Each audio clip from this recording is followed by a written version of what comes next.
Hey, it's the champ Antonio Tarver. I want to welcome you to Tarver's Take. Today, I have a special guest coming on, man. I'm excited about it. Agent J Knowles, and she'll let you know what the J stand for. But one of the youngest, brightest minds, I believe, in the boxing game that needs to be heard. So we're going to talk Ryan Garcia after she introduces herself to the viewers, and we're going to just have a good time talking boxing, man. So I'm going to get her on right now, patch her in. What's up? How are you? I'm doing good, Agent J Knowles. You want to let the people know what your name stands for? And I want to ask you a question after you do the introduction. Okay. First name is Jasmine, last name Knowles. I got the agent J Knowles part because a couple of years ago I was a licensed FIBA agent representing basketball players that were looking to further their career overseas. And after I dropped that, I just never dropped the name. So Agent J Knowles, Jasmine K, Jazz, whatever you want to call me, is good by me. Okay, great, Jazz. I want to ask you, how did you get a love for boxing? What was that it factor for you? And was it a moment in time that you knew that boxing was the sport that you wanted to really get involved in? You know what? It kind of was a slow growth for me. My nephews, they all box, so every time I go to Vegas to spend time with them, we're always in a gym.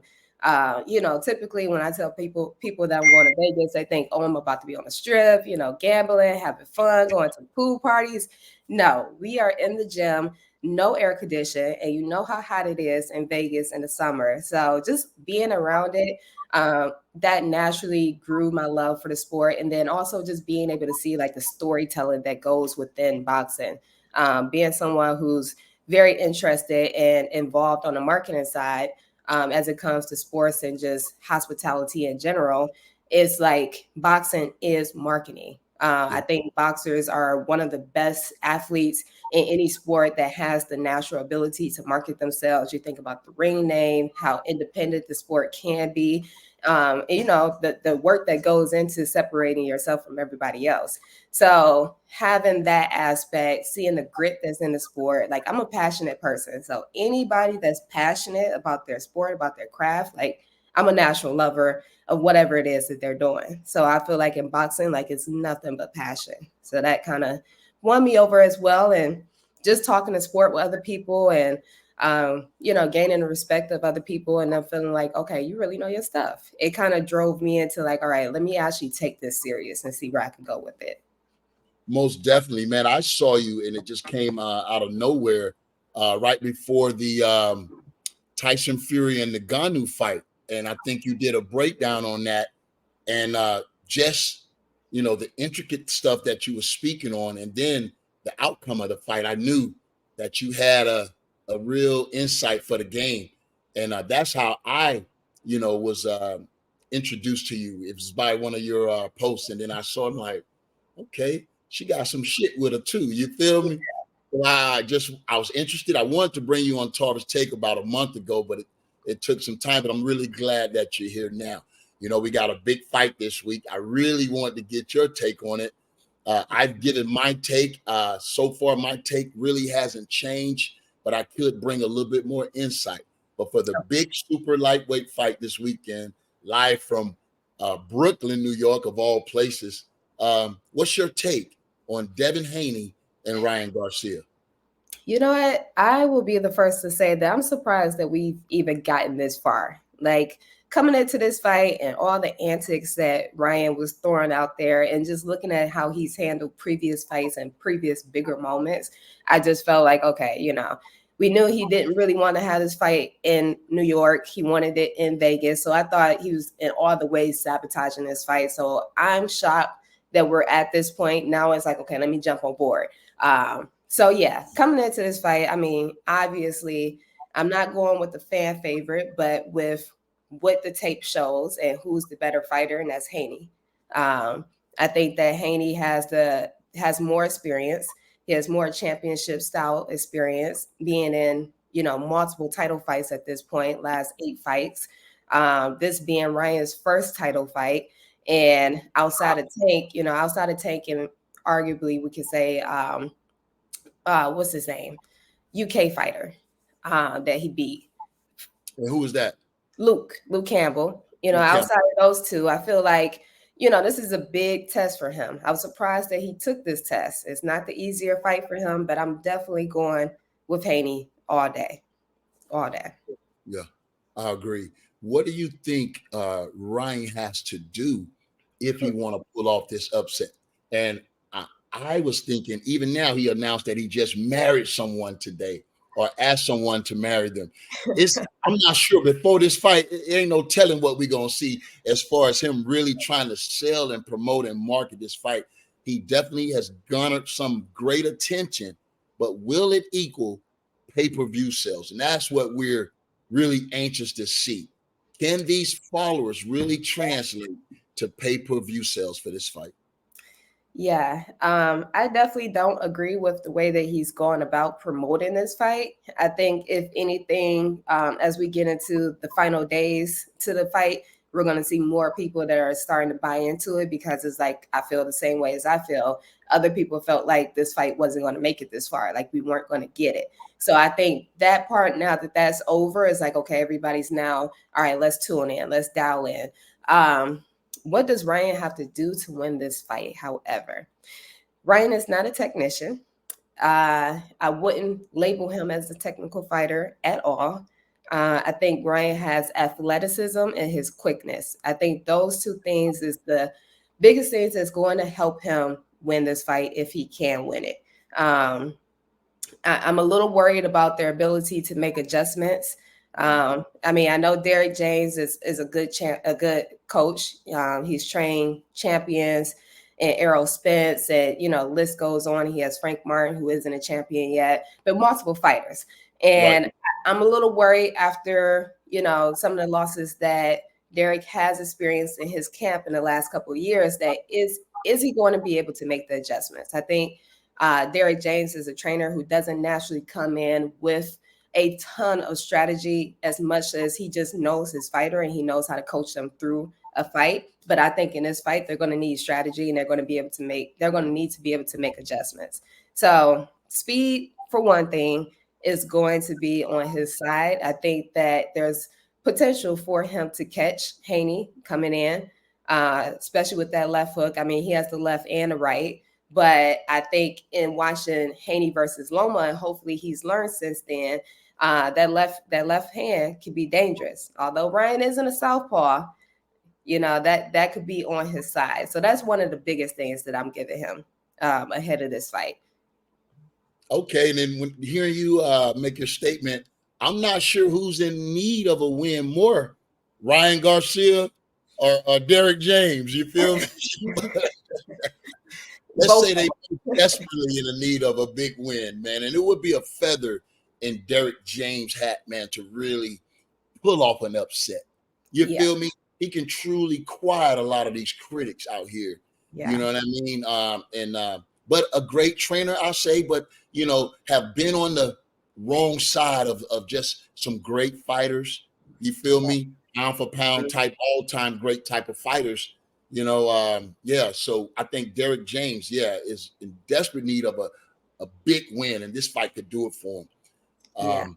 When you look at Haney and how he's approached the fight, a lot different than Ryan Garcia. I would say Haney has been recluse. He's been, really, out the way pretty much. And I can only contribute that to focus. What about you? I think the same. I think, he was trying to figure out what to make of the antics coming from Ryan. But at the same time, trying to keep his head down. I feel like in the last couple of weeks, he's been a little bit more proactive with, okay, all right, the fight's happening. Let me talk a little shit. Let me make myself a little bit more present on Instagram. And, he's throwing shots back and forth. But yeah, you have to respect Haney. Everybody knows him as a guy who's super disciplined. So could he have, promoted it a little bit better? I think so. But at the same time, not really knowing what to take from what Ryan was doing, I think it kind of froze him a little bit. So yeah, not to be expected. Not to be expected. And still staying on Haney, I want to just tip my hat. Like you said, Devin haven't been as visible, but that don't mean Bill Haney hasn't been. Bill has been really carrying the torch, so to speak. And Yes. I compliment him on that because, again, man, they just make a good partnership when you look at father son. Yeah. And sometimes, Bill take those hits so Yep. his son won't and don't have to. So they got a good partnership. And I Mhm. think Bill has done enough, to truly keep that brand Yeah. out there and growing leading up to this fight. Um, Yeah. Good point. I Good want to point. ask you a question. Uh, Okay. Back in the day, how long have you been a student of the game or a fan of boxing, so to speak? And how old are you? I don't want to, just because you look rather young, so I don't want to get. How far back do you go in boxing? So I'm 31. I just turned 31 in the end of March. I Okay, get a lot of people think I'm younger than what I am. I'm still young. I'm gonna claim that.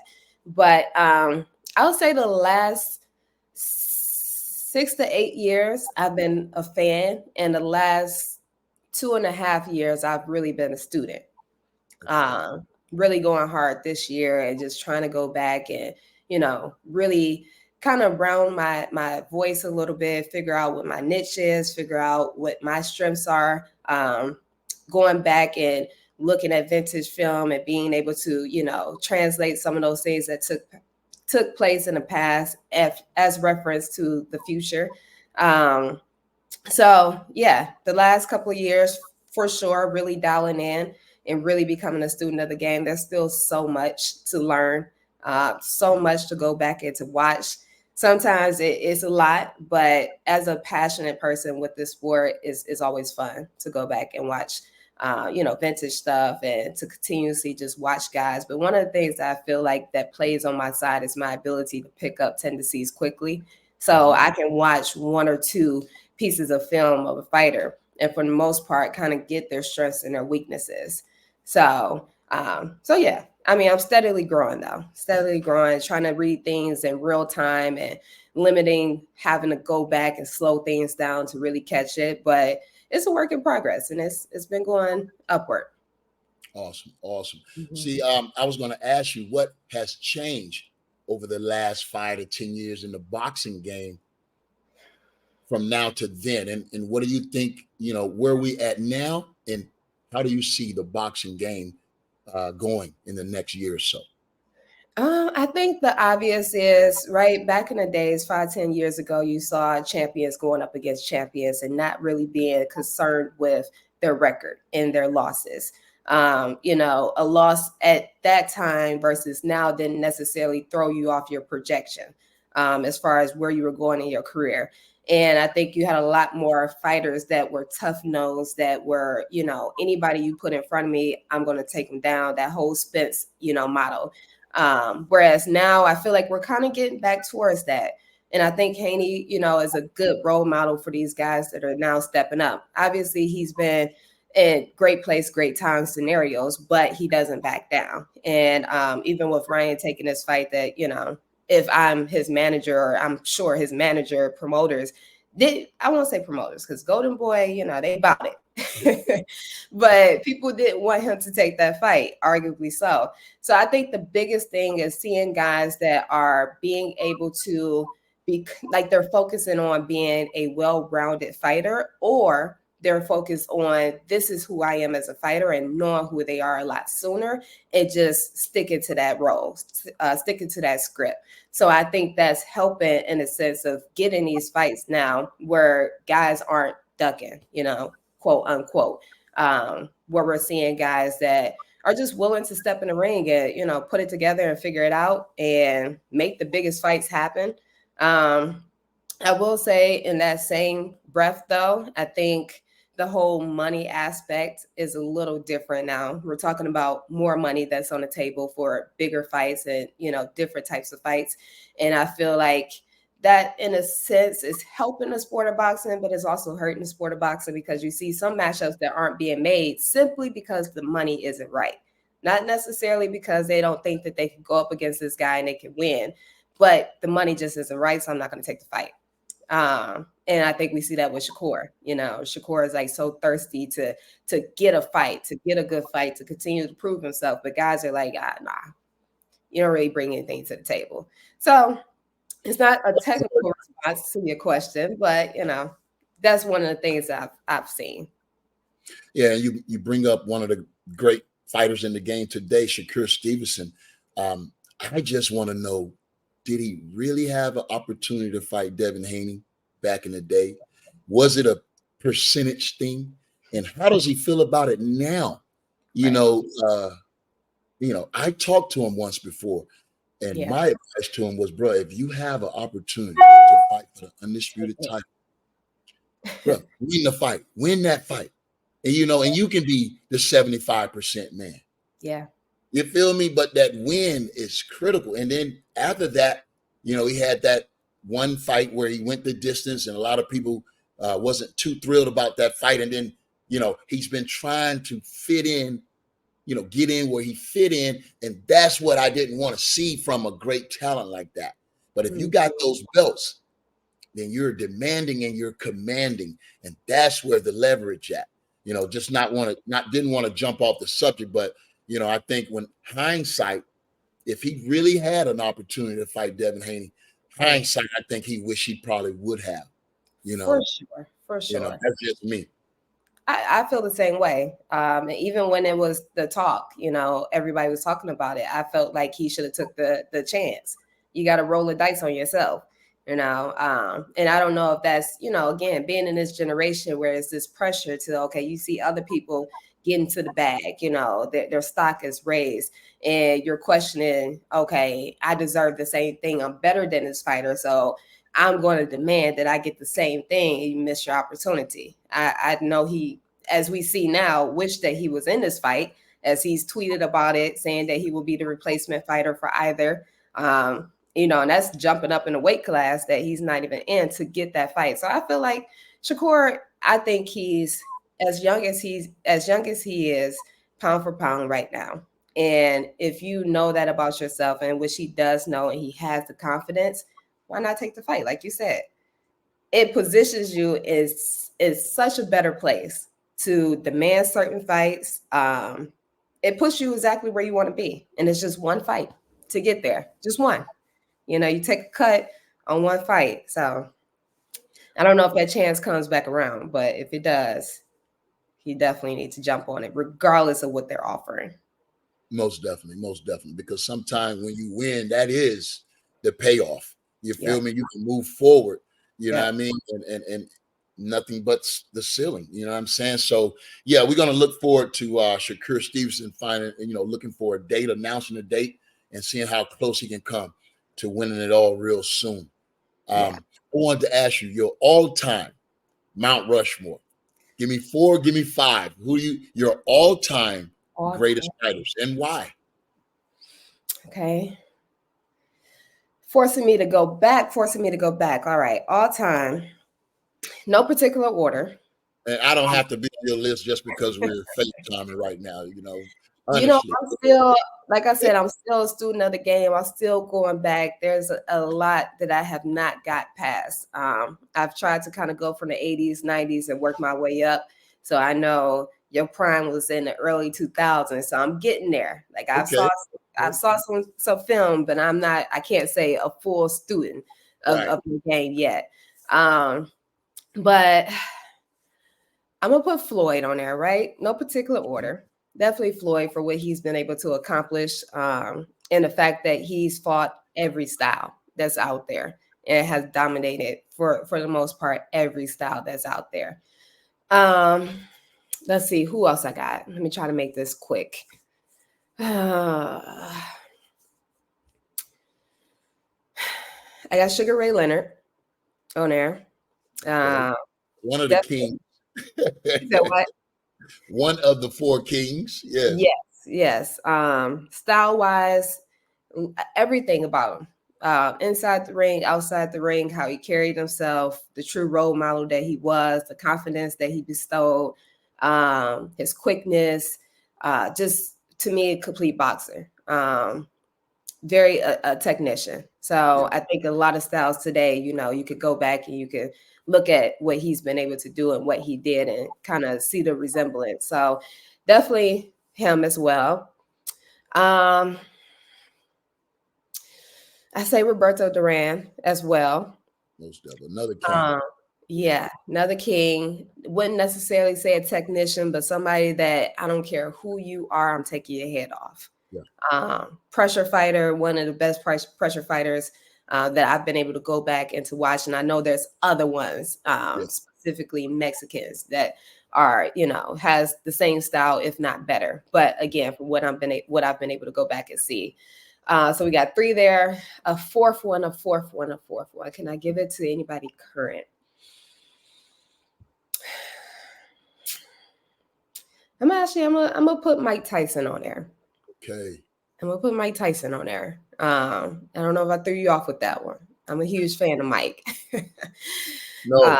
A style that cannot be replicated, has not been replicated. Yeah, I gotta put Iron Mike on there. Yeah, Mike had the culture, man. He still has the culture. So, Yeah.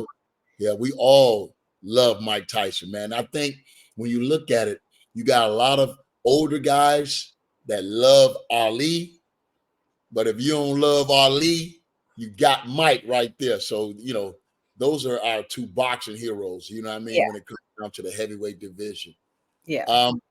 Okay, those are your all-time greats. Now, what about your current top 5 fighters that you love to see fight, that you are, excited about their future? You even put a young guy up there that hasn't made it right now. Top 5 fighters to look out for.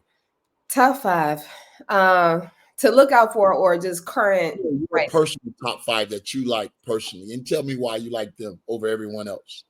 Crawford, I'm gonna say in no particular order, but Crawford is definitely number 1. I've been a huge fan of Crawford for a while. Before the Spence fight, I already knew what he was capable of doing. I already saw the fighter that he was and how dominating he was going to be in that performance. So Crawford, I think he's one of the smartest fighters right now that is currently fighting. Definitely goes down as top pound for pound. I think the only thing that may hurt him in a lot of arguments is just him not being able to be in those fights with, those bigger fights. Yeah. But I feel like if anytime, any place you put him in a ring with those guys, he looks the same way. I don't think anything changes, but we're talking about going in past time, regardless.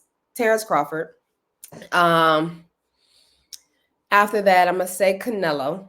Okay. Canelo, definitely. No particular order after this, but Canelo is definitely still pound for pound one of the best in my opinion.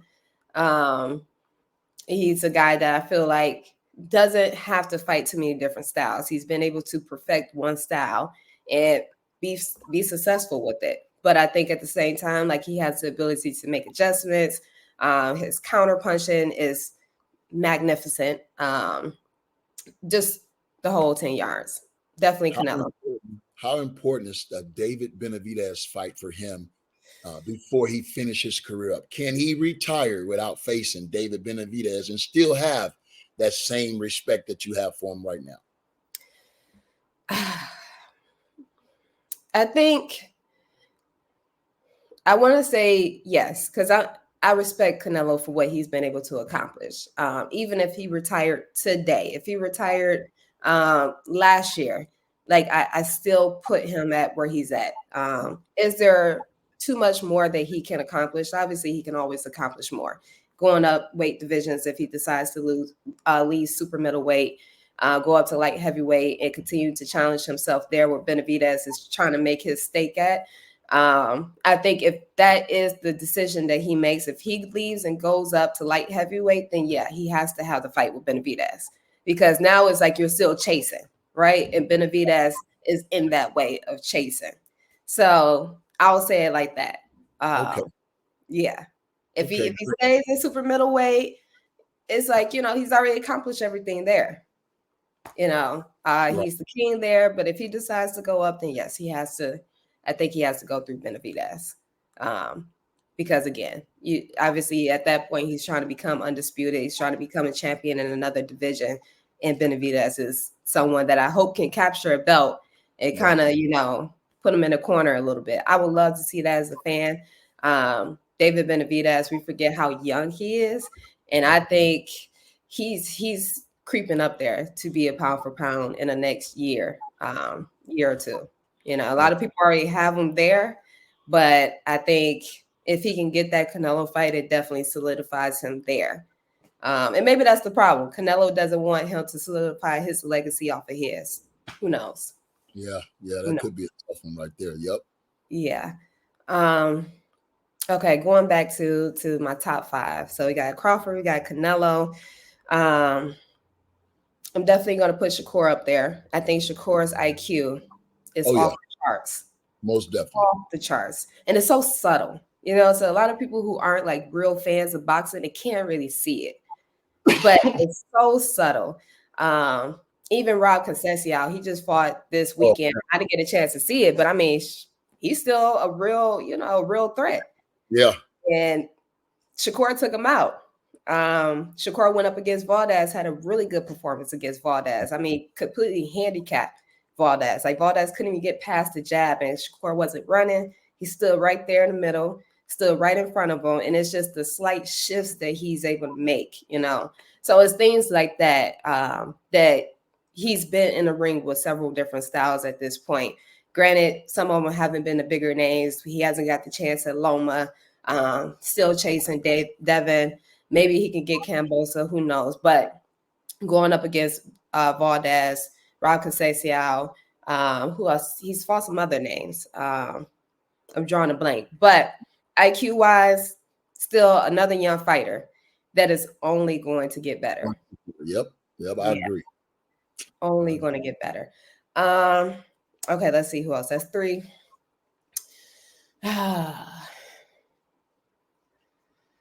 Who are my other 2? Tank is up there. I'm gonna say Inway. Okay. Inway. Have you seen a lot of Inway? Have you seen a lot of him? I haven't seen a lot of him, but in his last couple of fights, I could see. Like I said, I don't need to see the whole resume of fights to see, you know, how you've gotten to that point. If this is the peak, I only need to see a couple different fights to know, you know, if you're legit. Yeah. He's legit. Yeah. The way he took out Fulton, I was like, oh, okay. Yeah. Okay. So yeah, I think Inway is definitely, and hearing his perspective and hearing like his mindset, like he is a very fluent fighter who basically feels as though anybody that he steps in a ring with, like he can tap into your mental. You know, yeah. And that's dangerous. That's dangerous. And we've seen it. So I'm gonna put Inway up there, although I'm not the biggest student of his game. What I've been able to see this thus far, for sure, one of the best. For sure, one of the best. Let's see here. Can I go up to the higher divisions where I want to stay at? There's so many good fighters right now. It is. A lot of young fighters making their names. Have you seen the young kid out of Cleveland, Abdullah Mason? Have you seen him yet? Yes. Abdullah's going to be – Abdullah's ready for a title shot right now. Don't say that already. Let the kid. I know. I want him to develop. I really do. I'm not trying to rush it, but for real, he could be ready for a title shot. He's definitely advanced, but there's still levels, and let him go ahead and reach those levels. Let him develop. So when he gets there, you know, it's a possibility his talent and skill set that there's no comparison. You feel me? Once he go ahead and develop to that level. And I can't wait. I met him 4 or 5 years ago with his brothers, you know, in Cleveland. So, you know, had a chance to meet his dad a long time ago, but definitely the structure there is right. And when you look at the fighters that have what you call quote unquote handlers, they seem to navigate themselves through the boxing business a lot better.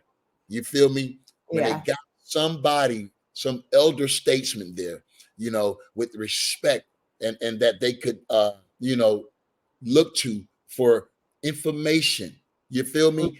It seems like those type of fighters, Haney, those type of fighters, Mace, when they have that hierarchy there, that what we call handlers, they Yeah. seem to navigate themselves a lot better in the boxing business. So I For, think young fighters should look at that. Get yeah. you a nice team, man, somebody that you can, lean on and build with, to guide you. Keep that team small and Yeah. work. And I Yeah. think everything will come to you. It happened for me like that. I want Yeah. to ask you something personal. You're doing some great things in Atlanta, and I know the world needs boxing. But Yes. what makes you feel that Atlanta, of all places, can be a big boxing hub, or they're waiting to be a big boxing hub, and Atlanta could be one of the biggest boxing cities in America? What makes you believe that with the I believe, I don't want to tell it, the Mhm. initiative that you have going in Atlanta? You want to speak on that a little bit? Yeah, I mean, I'm here, I'm planted, I'm rooted in Atlanta, so I see everything. I'm right here in the middle of the hub of the culture. We have a thing, Atlanta influences everything, and I truly think that it does, from every aspect, from politics to sports to business, you name it. We're able to, like, we're a city that just thrives off of culture and innovation. Everything. So again, just being planted here and kind of having my ears to the street, I know that there's a fan base here. It just has to be collected, and it has to, have some parameters around the morale of it. And I think PBC with Javante have been able to come in and have been able to tap into that culture. And I think it's a right way of tapping into it. You get people who come to Atlanta sometimes and they're not connected with the right people that run the city or that are involved in the city of Atlanta. And you can see the difference between when you're able to connect with that culture versus when you're not. And you can use the difference between Tank when he fought here versus when Shakur fought here versus uh, Army vet. I can't think of his name right now, but versus when Shakur fought here, Tank did better. His numbers were better. He was able to really bring out the crowd here. And you got two great fighters, but again, Tank was more so tapped into the culture. I think for both fights, they were able to tap into, like, AG Entertainment, QC Quality Control. Those are people that are in the city that run, Atlanta when it comes to entertainment. So I feel like with PBC, for the most part, just coming in, tapping in really quick, you can see the fruits of what Atlanta has to offer. Right. But what I'm learning on the back end, like, again, Atlanta's a very fruitful city. We don't necessarily need boxing, if you will, to come and to uplift the city. And I think that's the part right there that we have to kind of create this pull push mechanism where it's beneficial to both parties, where we can create an environment for boxing that is like, okay, no, we need this. We see what it does for the city, dollar wise, because we know everything's about money. But I think a lot of people, like I said, we focus on the culture part, but the Mexican population here, Mexican American demographic here is huge. It's really big, and it's untapped in. And it's one of those things that I feel like if I can get a mixture, this is a melting pot in a sense. A lot of people come here, and I think if I could continue to just grow that fan base from boxing in general and not necessarily for one particular fighter over the other, I think that the sky's the limit. I think the fans here, like, it's a whole market that's just not tapped into. Even when you think about the kickoff press conferences, they go to New York and LA all the time for various different reasons. Yeah. You know what I'm saying? But come to the South, Atlanta, there's fans here. Tap into it. Even if you don't fight in Atlanta right away, that's a whole nother city demographic of numbers that you can now market towards. And even if you have a fight in Vegas, you have a fight in New York, you still have this demographic here that all you got to do is just show them. All you got to do is show Atlanta a little bit of love. And I'm telling you, the fans are on board. We love to celebrate any and everything here. So give us a reason, to jump on the bandwagon of somebody else. But I feel like also knowing the behind the scenes, and I won't get too much into it, I think having a promotional company and having people that are able to come in and kind of do things by the books, have a better approach. My dog is stalking us in the back. Have a better approach, have better organization. I think that, the city boxing has the city attention. It's just waiting for the right promotional company to really come back in and to take that sour taste, out of Atlanta's mouth. So I'm just trying to do what I can with the powers that I have, with the influence that I'm building. Um, yeah, and just trying to position us where, everybody knows New York is like a media capital that they can go to, and just trying to position Atlanta kind of in the same way. Obviously, we can't compete with the media that's in New York, but at the same time, we can't compete from a cultural standpoint. And I think that that's, again, an untapped market here. Most definitely. And I wanted you to just speak about your social club that you're doing. You got to tap in, guys. If you're going to Atlanta, you got to tap in with Agent Knowles, man. Speak a little bit about the boxing social club that you're doing and how it's impacting Atlanta. So I created that with the same approach, just trying to genuinely, authentically build the fan base. Um, there's, outside of the bigger fights, you don't hear too much about any fights being broadcast at any commercial place, a restaurant, a lounge, a club, whatever.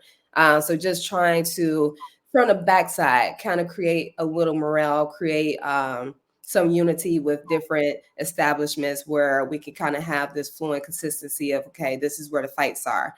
This is where we can kind of congregate at, and we could talk boxing. I've been able to do some events.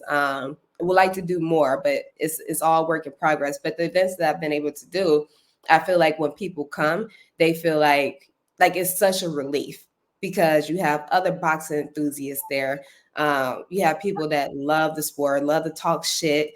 And it's like, okay, we could drink, we could smoke a cigar, whatever. And we could like fully enjoy ourselves. And we don't have to worry about fighting for the TV to, show a fight with other family members who really don't care to Right.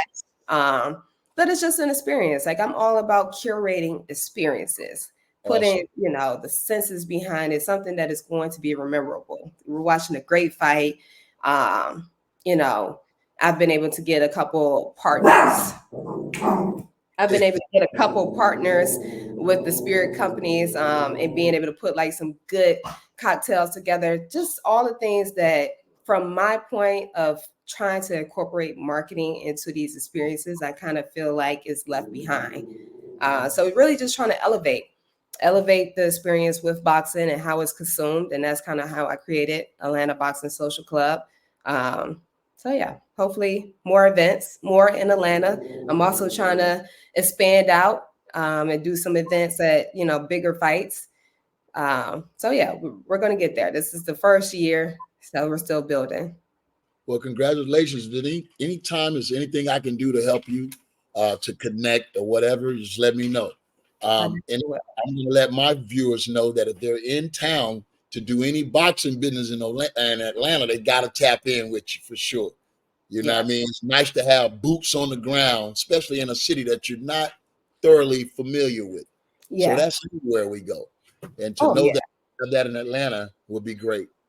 Absolutely. And I mean, I work in the hospitality industry. I'm a manager at a restaurant and a lounge. I've worked at different establishments, so I know it from that aspect. I know all the major clubs in Atlanta, all the major restaurants, bars in Atlanta, the owners, the promoters. Like, I'm pretty tapped in, and that's not to pat my own self on the back, but at the same time, just trying to really set the tone that I'm very tapped in. And anybody that comes into Atlanta that's doing boxing one way or another, like, I'm always connected some way. So yeah, definitely tap in with me. You don't have to, but I can make a lot more things run smoothly, with just the connections that I do have. I believe that. And that's what I'm all about here at Tarver's Take, really just using my platform to just maybe introduce to the boxing world someone that they may have not known that's doing groundwork like you're doing. That's really, what I'm saying, starting from the foundation of the game. And I think anything that we build on has to have that great foundation. I just want to continue to urge you to keep going. You know what I'm saying? And continue to connect and build. I'm here for you. If anything you're doing an event in Atlanta, let me know. If I'm doing anything here in Tampa and can use your services, I'll definitely reach out to you. Um, I can talk all day boxing. I just want to say thanks for coming on. I'm glad you were able to let everyone know who you were. It was a great conversation. We're gonna look. What's your prediction? You said Haney. Do you think? Right. You say decision or knockout? You think he's gonna be able to close the show within the distance, or what do you think? Uh, I think that it is going. I'm giving Haney by decision, 12 rounds. Is there space for him to knock out Ryan? I think so. Ryan has hit the canvas a couple of times in his career. The most notable, the body shot that he took from Right. Tate.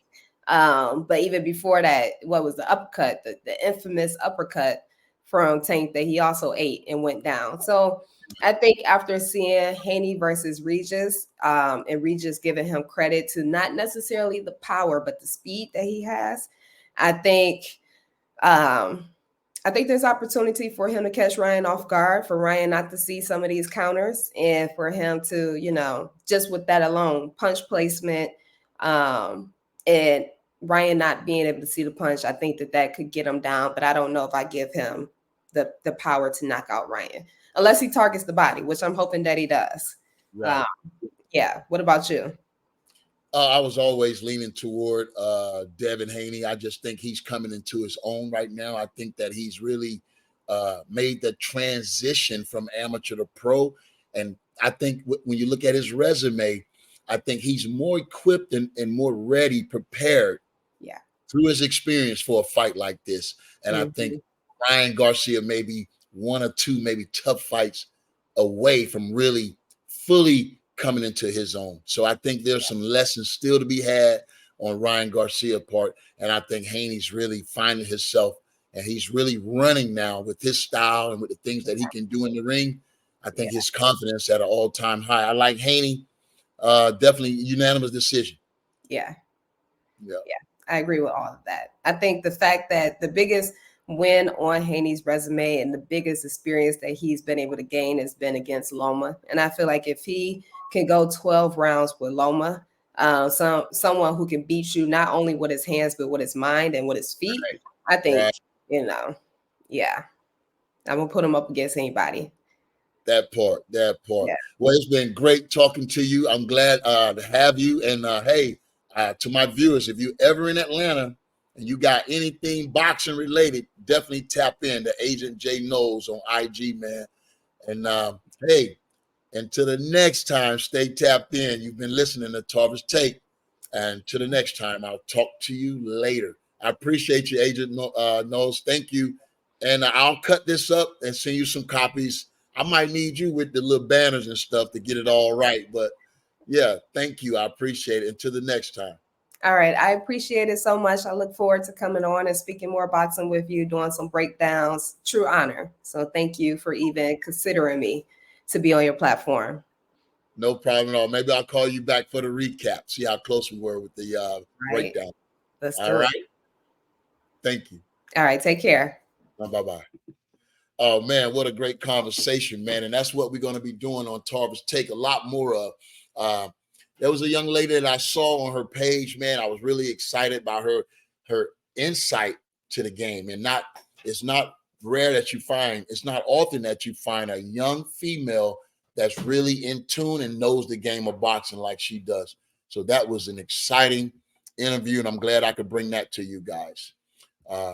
Again, I got to find my closing, man. I'm going to try to get a intro and an outro for Tarver's Take.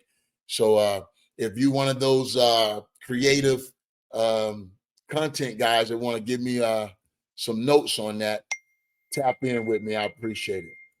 Until the next time, stay tapped in. You've been listening to Tarver's Take. Let me get out of here, man.